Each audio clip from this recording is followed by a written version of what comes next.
when you look at Boston, obviously, you don't know if Tatum's going to play, but he's listed as doubtful, so it's like they won't. But they've won 6 in a row. Jaylen Brown's back. Porzingis is back. When you look at what they are right now, what do you say? But they're a chance for a reason. You know, they got a deep team.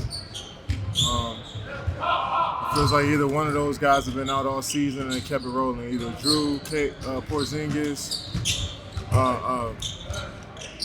Jaylen Brown's out for a few games here and there. So they just keep it rolling. They got a system that they stand on and on both ends of the floor, and they just plug and play guys.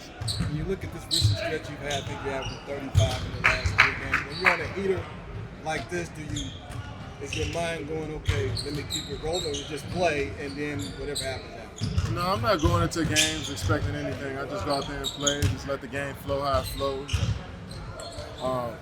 And that's how it's been flowing the last couple of games. So I got to be prepared for any situation. I might not put up a lot of shots some games, or it might not cost for that, you know. So I just got to keep playing and find ways to be effective and making my teammates' life easier as well. So I'll just play the game. I don't think too much about, you know, the end result.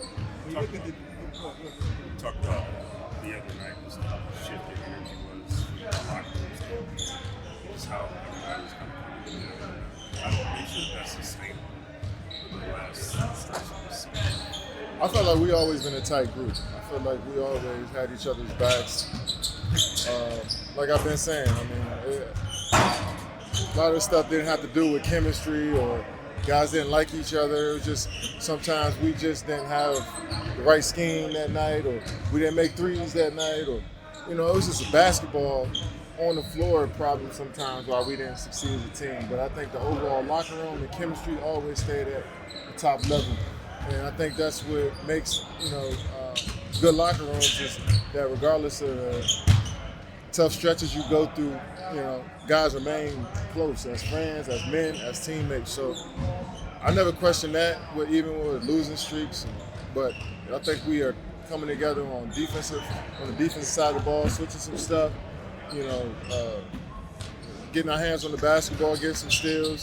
So when you throw a transition pass to Ryan for the dunk and everybody gets excited, that's just from, I wouldn't call that great chemistry. That was just a good steal, a good transition break, and that just got everybody involved. So I don't think it's that deep. I think we all love being around each other.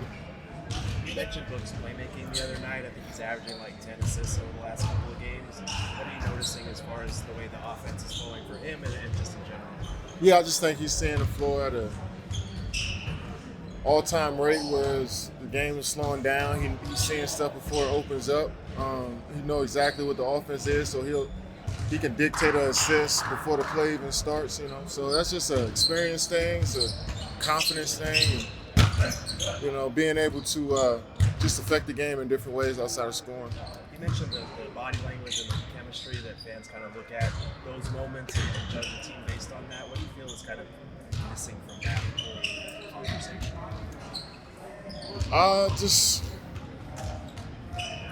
It's just that, like you said, some of those moments are just small moments to the big picture. There's a lot of other moments that you don't see that I think works towards great team culture. And it might not result into a win, you know, but the bond that we have as individuals, as players, as teammates, and experiences we're going, you know, we're in together is just going to make us better as human beings and as players, you know.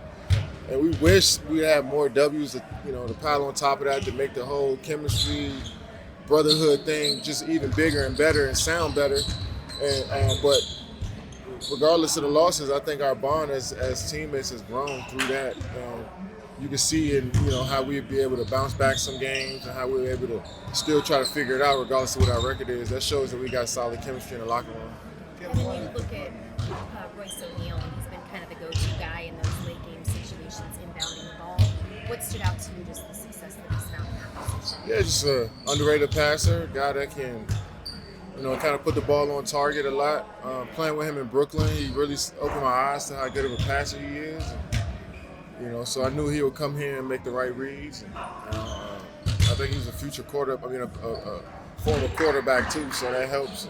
And so he kind of knows angles and on those deep passes and those out of bounds plays too. So that's valuable to have. It's a small part of the game, but it's still valuable to have. Looking at Devin, picking back off Gerald's question, Devin said the other day that he's slow down a little bit. The play is there, but he's not trying to speed up and do it. Like it's just a simple slowing down, maybe a half step. Is it that simple to make those kind of plays? Yeah. I mean, that's usually basketball. You see the greats as they get older. You think that they lose athleticism or lose a little bit of that pop, when in all reality they're just trying to see the game a little slower. They're not trying to play 100 miles an hour. They might want to play 70 miles an hour. And then in some spurts you speed it up. And then, so I think the good pace that Booker's played with, knowing when to speed up, knowing when to slow down, I think that makes a complete player. So, that usually comes with experience and age and just seeing all types of defenses. And, it takes some time to usually get to that point. Kevin, before the My bad.